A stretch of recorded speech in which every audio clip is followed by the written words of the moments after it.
No último episódio, José Nogueira precisou fazer um procedimento para estancar os sangramentos internos chamado calafetação geral por gelo.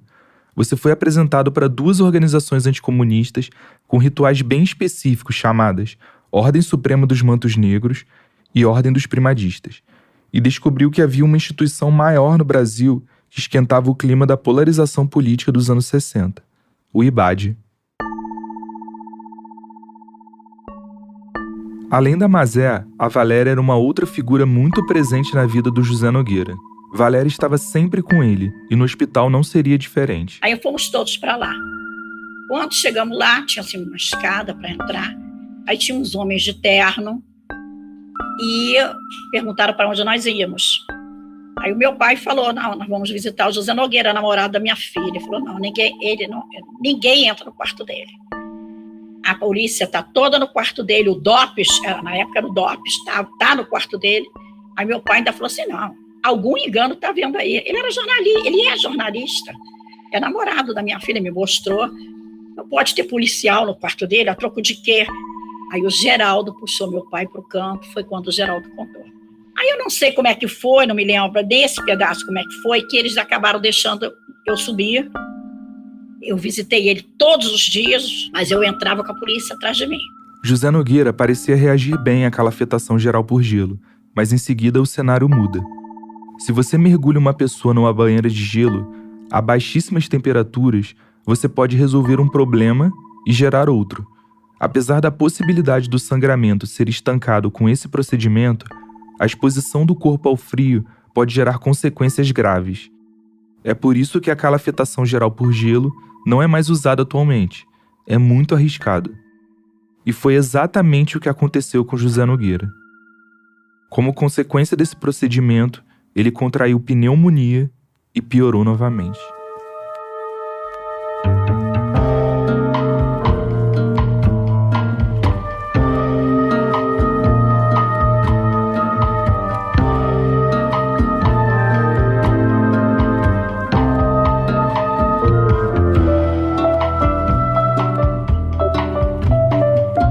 Meu nome é Rafael Alberti e esse é o Espião Silenciado, um podcast produzido pela HD1 e que faz parte da série de não ficção Resgate, que traz à tona casos abafados da história do Brasil.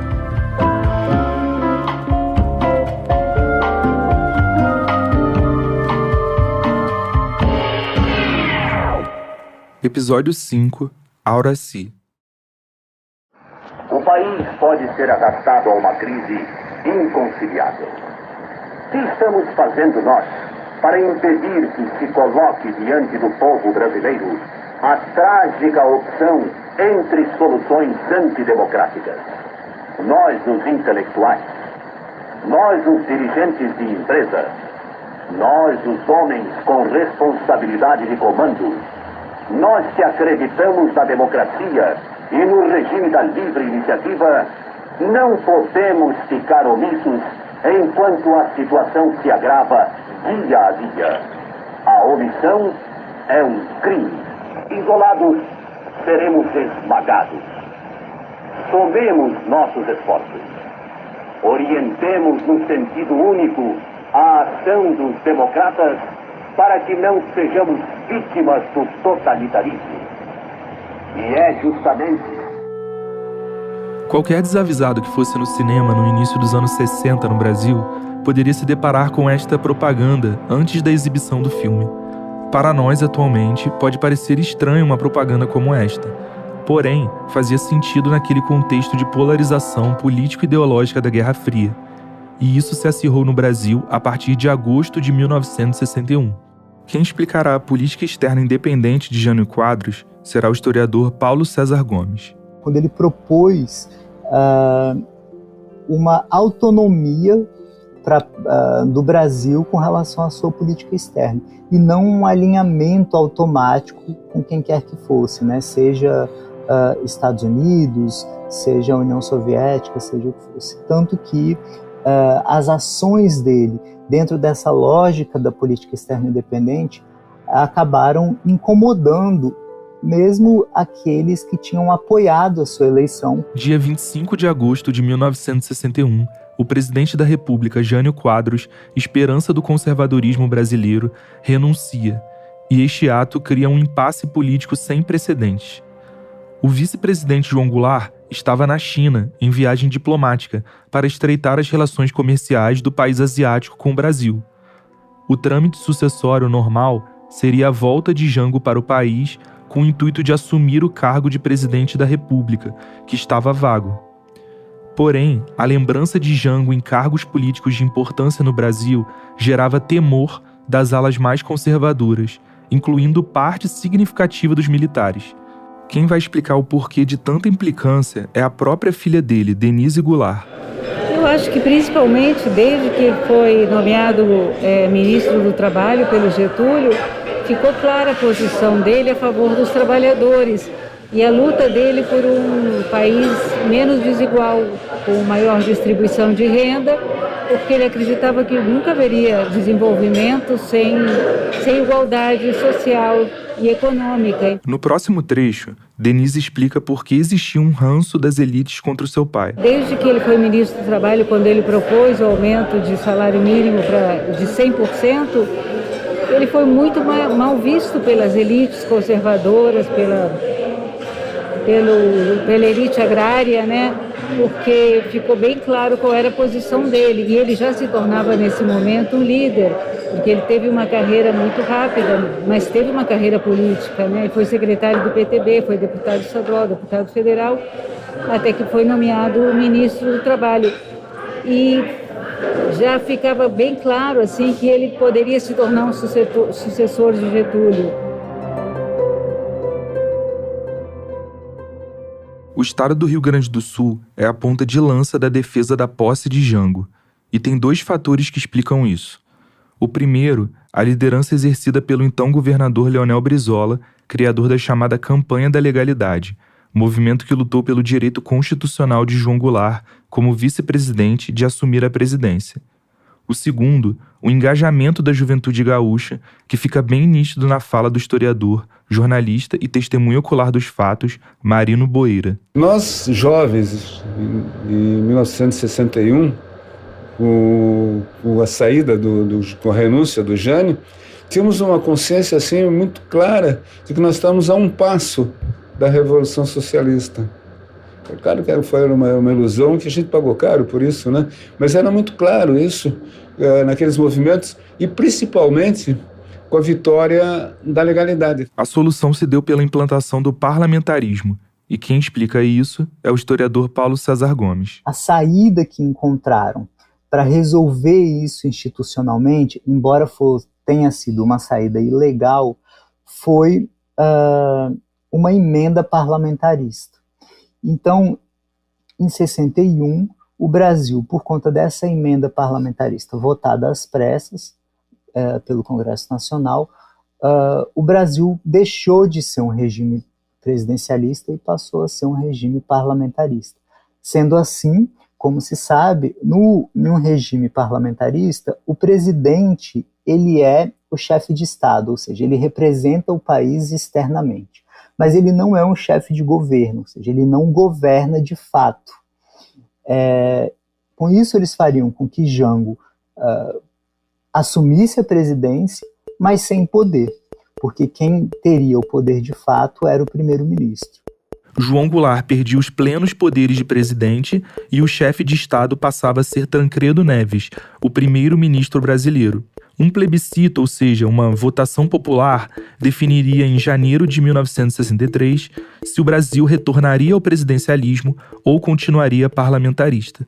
Aqui está uma das mais queridas cantoras do Brasil, Elisete Cardoso, a divina. Canta, Elisete! Meu povo, está na hora de acabar a confusão. Toda a nação vai responder se não. O ato adicional tá indo mal. Todo meu povo com razão vai responder se não, não e não. Você que sabe que o presidente da República tinha direitos adquiridos pela Constituição. Você que sabe que as regras do jogo foram mudadas depois da eleição. Você que está vendo que o parlamentarismo não funciona. Você que tem o direito de escolher o seu presidente e o seu governador. Você que não admite desrespeito à Constituição. Compareça dia 6 e marque não. Não, não, não, não, não. É mais ou menos nesse contexto que surgem no Brasil duas instituições de propaganda anticomunista: o IBAD, Instituto Brasileiro de Ação Democrática, presidido pelo publicitário Ivan Hasslocker, e o IPES, Instituto de Pesquisa e Estudos Sociais, pelo militar Golbery Couto e Silva. O professor Vicente Gil vai te explicar como era a atuação do IBAD nos meios de comunicação. Atuava também em programas de rádio, TV, e atuava também divulgando propaganda em jornal.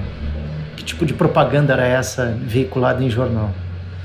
Artigos em que não apareciam, ou às vezes aparecia o nome do IBAD, artigos falando mal de Cuba, criticando Cuba, artigos falando mal, por exemplo, do papel do Estado na economia, que o Estado não tinha que assumir nada, tinha que deixar tudo para a iniciativa privada, que qualquer coisa que o Estado se envolvesse era um ataque à liberdade humana. Então eram artigos que eram publicados às vezes como artigos encomendados pelo IBAD, portanto aparecia o nome do IBAD, ou aparecia o nome de alguém ligado ao IBAD, ou às vezes aparecia como um artigo de opinião sem identificação, mas era na verdade do IBAD ou de grupos próximos ao IBAD.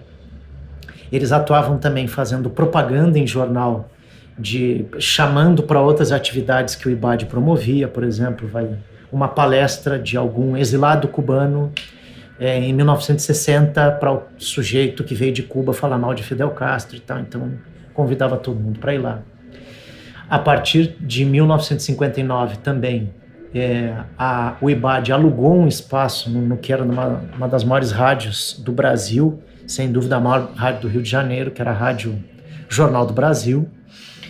Alugou um espaço de 1 hora ou 2 horas, contratou um locutor para conduzir um programa que se chamava, desde o início, A Semana em Revista. Aos poucos, à medida que foi passando o tempo, o IBAD foi ampliando esse seu programa e passou, em 1963, a atingir rádios de todo o Brasil, né? Naquela época, todos os estados e alguns territórios, né? Alguns territórios que hoje viraram estado, que era uma coisa inédita para a época. Era muito difícil ou praticamente inexistente que um programa de rádio atingisse rádios de todo o país. Então eles chegaram a atingir, segundo o que está em jornais e revistas da época, né, e segundo divulgado pelo próprio IBAD, mais de 80 estações de rádio. E eram programas que, dependendo da região, o programa Semana em Revista, né, eram divulgados, eram alugados nessas rádios, né? E passavam 1 vez ou 2 vezes por dia, sempre em horário nobre. O que é isso? A partir das 8 da noite, 8h30, e também nos sábados pela manhã. Tentava disputar o debate público de temas de interesse da esquerda, como a reforma agrária. Ao se dar conta que a reforma agrária era uma pauta inevitável naquele momento, o IBAD e o IPES buscavam convencer as pessoas para que fosse feita nos seus moldes. Os encarregados de propor a reforma agrária nos moldes do IBAD e IPES faziam questão de frisar que eram apartidários, um filme que já vimos na história recente do nosso país. Tinham como proposta a criação de um Fundo Nacional para a Reforma Agrária, que, a grosso modo, não parece uma má ideia. Só que quando você lê a quem se destina parte dessa verba, você nota que essa grana iria para indenizar os antigos proprietários que tiveram suas terras expropriadas pelo governo. Mesmo que esses antigos proprietários utilizassem trabalhos de forma análoga à escravidão ou que tivessem grandes hectares de terras improdutivas. O anteprojeto de lei de reforma agrária do IPES afirma, abre aspas, a desapropriação total ou parcial far-se-á sempre mediante prévia e justa indenização em dinheiro, fecha aspas. E nem sempre a retirada de terras de particulares servia para assentar famílias que não tinham terreno para morar. É isso que mostra a historiadora Melissa de Miranda Natividade.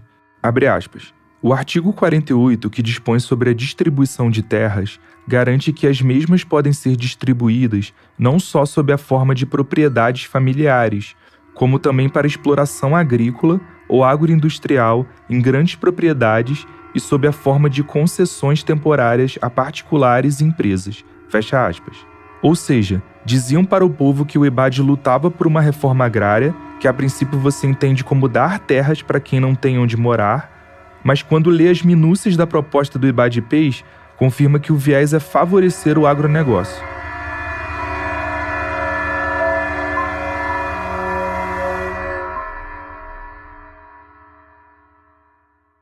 E a história do IBAD se confunde com a de seu fundador, Ivan Haselocker.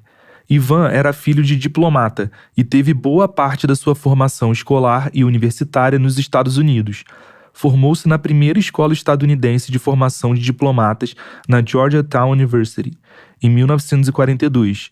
Logo depois, trabalhou na Embaixada Americana no Brasil como adido adjunto de questões de petróleo.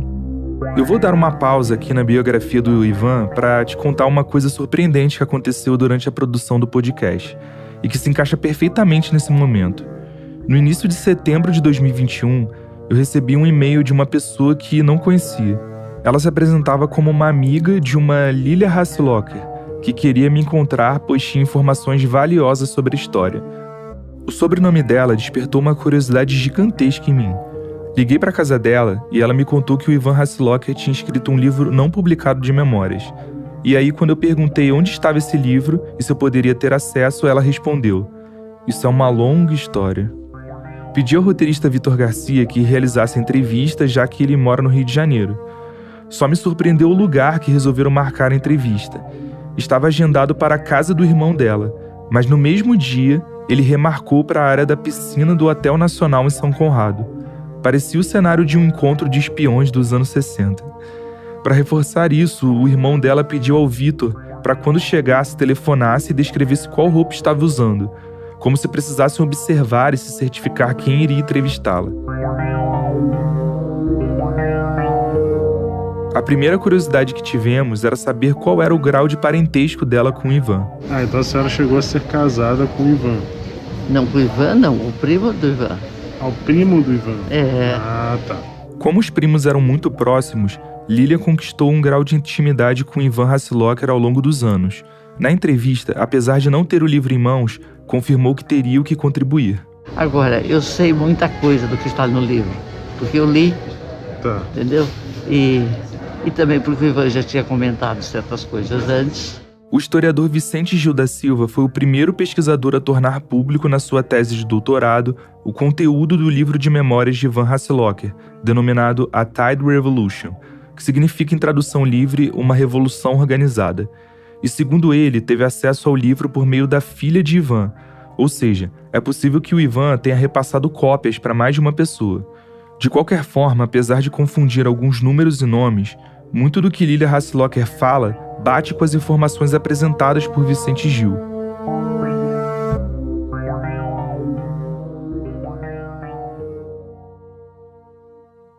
Bom, retomando a biografia do Ivan, a Lilia explicará o que aconteceu desde que ele volta ao Brasil após o fim da Segunda Guerra Mundial.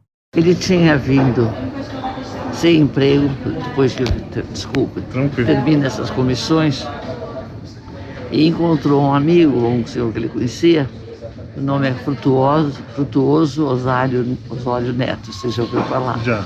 Na verdade, ela quis dizer Frutuoso Osório Filho, um funcionário do departamento de propaganda da Atlantic Refining Company, uma empresa distribuidora de combustíveis. E o Osório propôs a ele de abrir uma firma de propaganda e publicidade, uma publicidade diferente daquela guerra feita no Brasil. Ele topou na hora, abriram e fundaram a tal Promotion. Agora você tem que pensar o seguinte: o Ivan falava inglês, falava francês, ele conseguia circular muito bem. Depois eu te conto coisa do livro, de onde ele veio. Então, pegou logo clientes da Mercedes-Benz, todos os clientes internacionais, e começou a fazer campanhas diferentes do que faziam. Eles faziam grandes campanhas, rolou até refrigerante como crush de laranja, que a Lília confundiu com a Fanta. A campanha da Fanta, que é um refrigerante horrível, segundo ele, conseguiu entrar. Graças, modéstia ele não tinha, graças a ele, a Fanta entrou no Brasil. A firma se tornou uma das maiores agências de publicidade do Brasil. Toda a indústria automobilística, toda a propaganda da indústria automobilística era da Promotion. Entendeu? Foi uma época que a Juscelino, você sabe, desenvolveu bastante as indústrias. Né? Além da indústria automobilística, a Promotion tinha uma carteira de clientes com empresas como Texaco, Bayer, Enciclopédia Britânica, Tintas Ipiranga, Orange Crush, American Flour Power e Atlantic. Esse momento é o auge da carreira de Ivan, que se afasta da dependência dos pais e vê sua empresa ganhar reconhecimento e faturar alto. Porém, em maio de 59, um dos seus clientes começa a ter problemas no Brasil e isso afeta seu faturamento e o comportamento de Ivan Hasselocker. Quem explica esse momento é o historiador Vicente Gil da Silva. O lado político dele foi despertado por uma questão que aconteceu aqui no Rio Grande do Sul, né? Estamos aqui em Porto Alegre.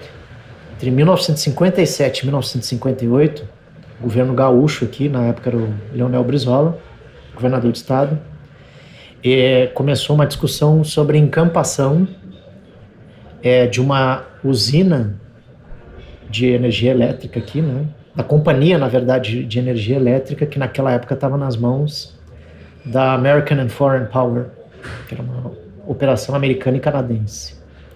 E o governo do Leonel Brizola começou uma discussão para encampar, né? Descobriu lá que as taxas cobradas pela American Foreign Power para distribuir energia eram absurdas. Então não, vamos assumir e criar uma empresa estatal. E a empresa de publicidade Promotion, dirigida pelo Hasselocker, foi contratada pela American Foreign Power para fazer o plano de relações públicas da empresa que estava sendo questionada aqui no Rio Grande do Sul naquela época. E ele disse que veio várias vezes a Porto Alegre e que ele ficou indignado com os protestos populares, não sei qual era a extensão desses protestos que existiam aqui, em favor da encampação, da estatização, na verdade, né, dessa empresa de energia norte-americana. E ele relata que foi isso que despertou nele esse lado da política, né? Ele relata, assim, literalmente nas memórias não publicadas dele.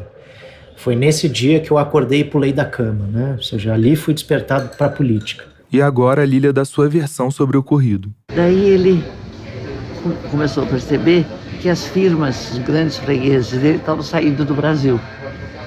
Daí ele se deu conta que a situação política era terrível, que o pessoal tinha medo do Jânio ser comunista, que isso aqui ia ser um comunismo terrível, e ele tinha visto na Europa o comunismo, ele tinha visto de perto o que é um regime totalitarista, e então, daí ele se tocou. Assim que pulou da cama e despertou para a política, sua primeira iniciativa foi de arrecadar dinheiro com empresários brasileiros para que emplacasse a luta contra o comunismo.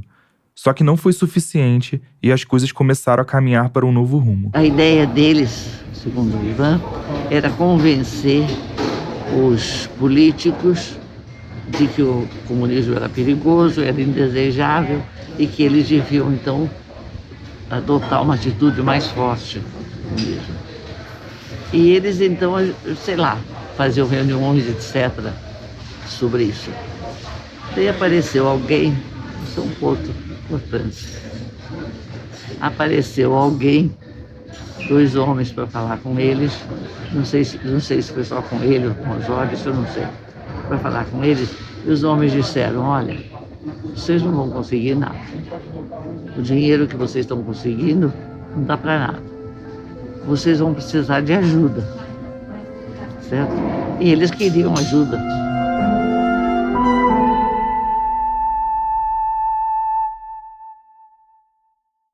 E onde José Nogueira se insere nisso tudo? O que os documentos dizem é que José Nogueira teria participado de algumas reuniões do IBAD, mas que nunca foi efetivamente um membro. Mas há uma acusação em um jornal que vincula o José Nogueira ao IBAD de maneira mais profunda. José Nogueira seria um intermediário entre o IBAD e jornalistas para o repasse de propinas, para que publicassem matérias favoráveis às causas do IBAD. É uma acusação solta em um jornal, não temos como comprovar a sua veracidade, mas é uma possibilidade real, tendo em vista que José Nogueira circulava e integrava grupos e organizações anticomunistas. E caso essa acusação fosse real, de onde viria esse dinheiro para suborno? Qual era a fonte de renda do IBAD? Para responder a essa pergunta, vamos ter que voltar no tempo até um diálogo de Ivan Hasslocker com um funcionário da Embaixada dos Estados Unidos no Rio de Janeiro. Ao falar sobre o que pensava do comunismo, se surpreendeu com um pedido do funcionário da embaixada para que colocasse essas palavras em um papel. Disse ainda que mostraria esse texto, abre aspas, para pessoas que pudessem se interessar, fecha aspas.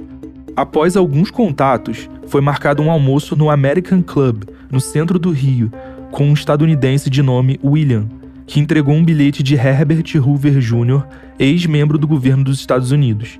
A mensagem dizia, abre aspas, um instituto dos Estados Unidos iria financiar as atividades anticomunistas propostas por Hasslocker, fecha aspas. O Ivan pergunta se, abre aspas, eles eram da CIA, fecha aspas. E, abre aspas, eles disseram que sim, fecha aspas.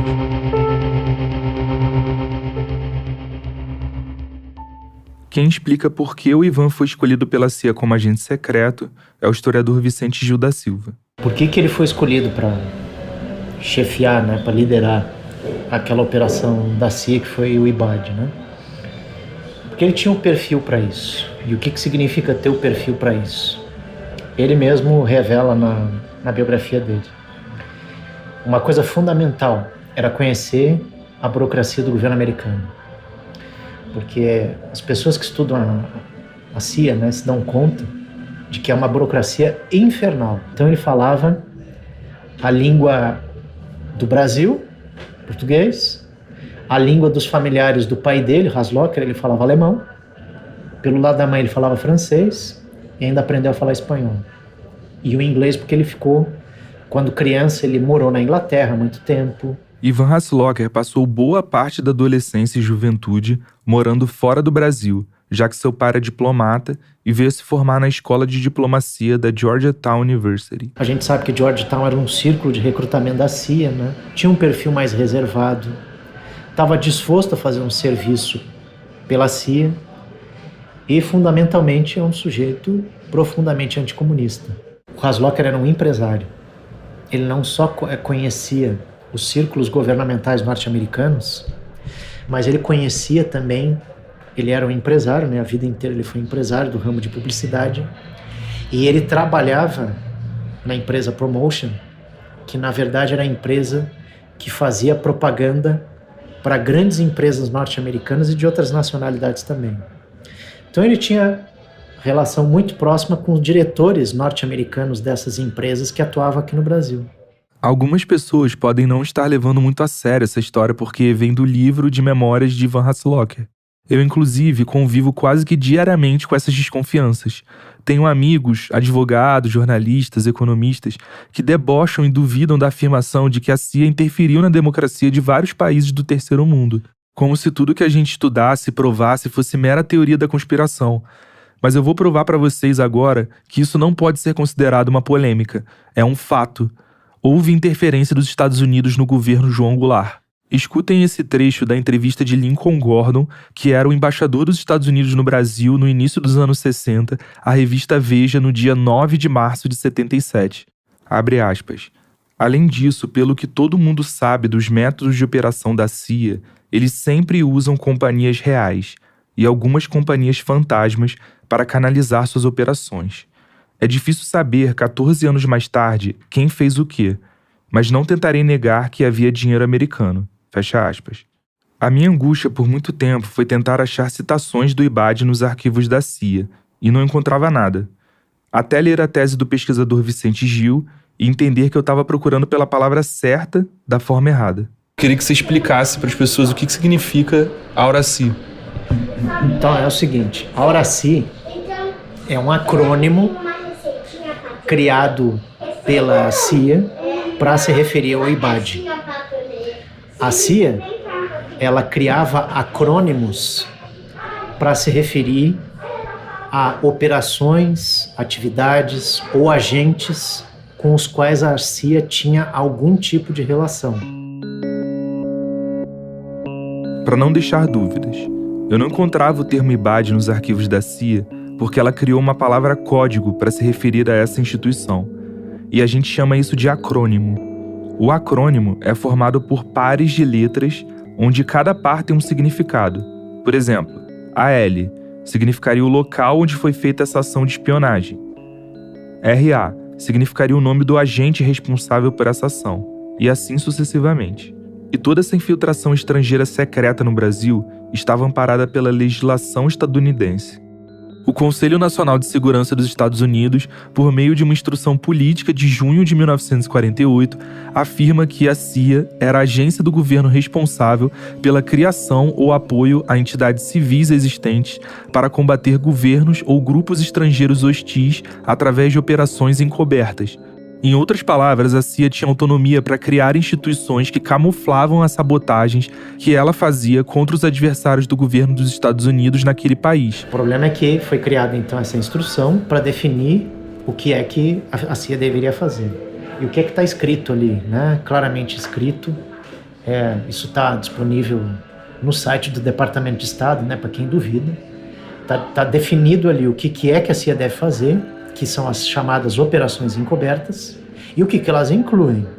O sujeito que lê aquilo ali, elas incluem toda e qualquer tipo de operação para apoiar ou sabotar ou governos estrangeiros que defendam, né, interesses diferentes dos Estados Unidos, ou organizações políticas dentro desses países estrangeiros, né,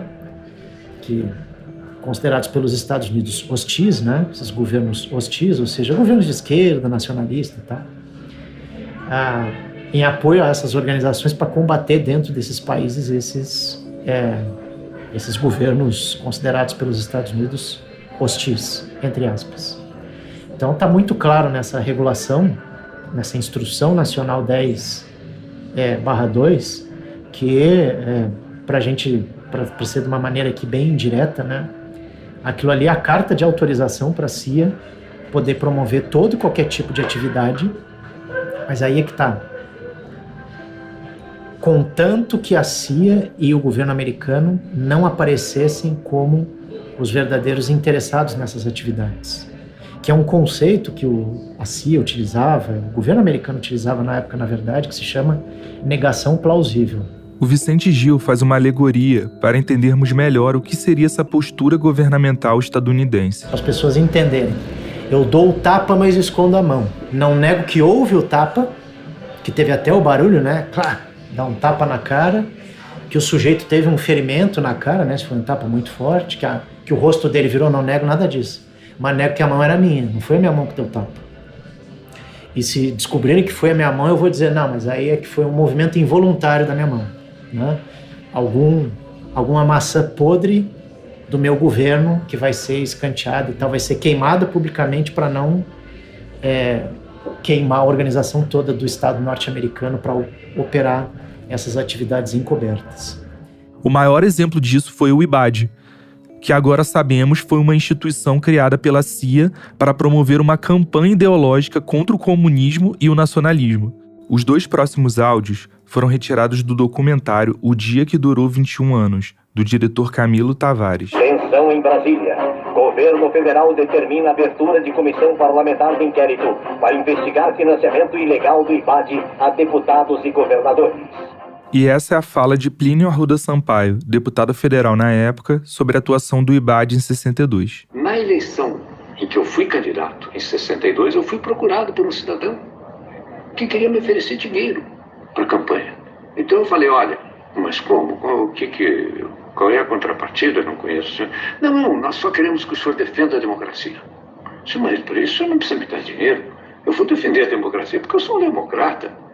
E depois, quando cheguei na Câmara, houve uma denúncia de que esse Instituto Brasileiro de Ação Democrática, o IBAD, era um cover, era uma cobertura para uma conspiração, para comprar deputados.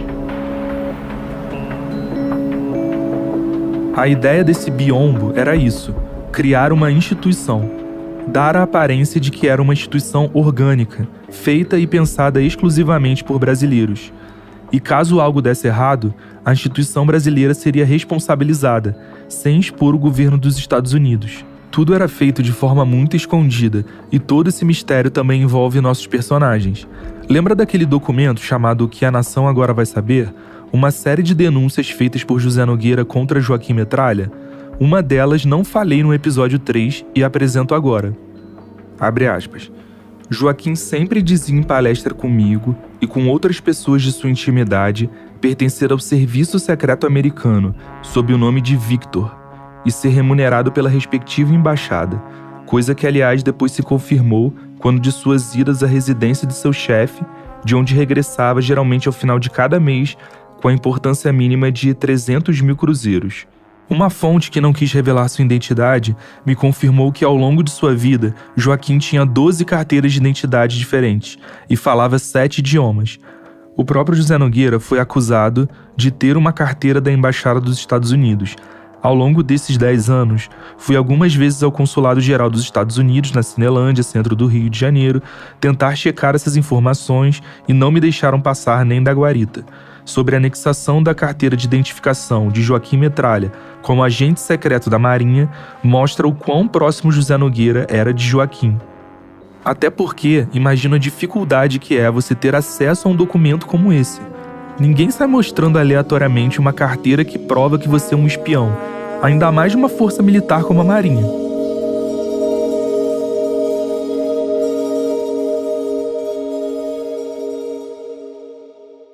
E todo esse investimento material e financeiro da CIA na criação dessas empresas de fachada não se bastariam por si só. Os Estados Unidos e as forças conservadoras brasileiras estavam atentos ao sistema de governo do Brasil na época, o parlamentarismo. Nesse modelo, o partido ou coligação partidária que tiver a maioria no Congresso Nacional indicará o primeiro-ministro, que será o chefe de Estado da nação. E é aí que John Kennedy, presidente dos Estados Unidos, toma uma decisão. Esse é um áudio de uma conversa entre ele, o embaixador dos Estados Unidos no Brasil, Lincoln Gordon, e o assessor do presidente, Richard Goodwin.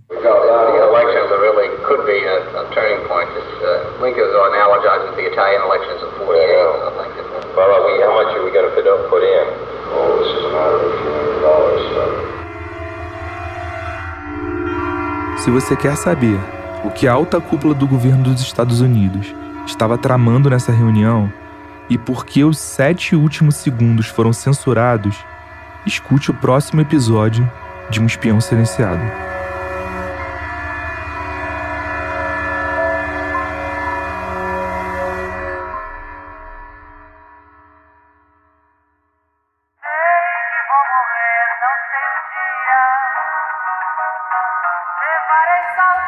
Da Maria, sei que vou morrer, não sei a... Esse é o podcast Um Espião Silenciado, a primeira temporada da série Resgate, produzido pela HD1. Criador e apresentador Rafael Alberti, roteiro do Vitor Garcia e Rafael Alberti, supervisão de roteiro Sara Zobel, a edição do Henrique Machado, trilha original Vitor Oliveira, produtor Elias Silva, produtores executivos Lídia Roncone e Guilherme Sagas e direção do Gus Lanzetta.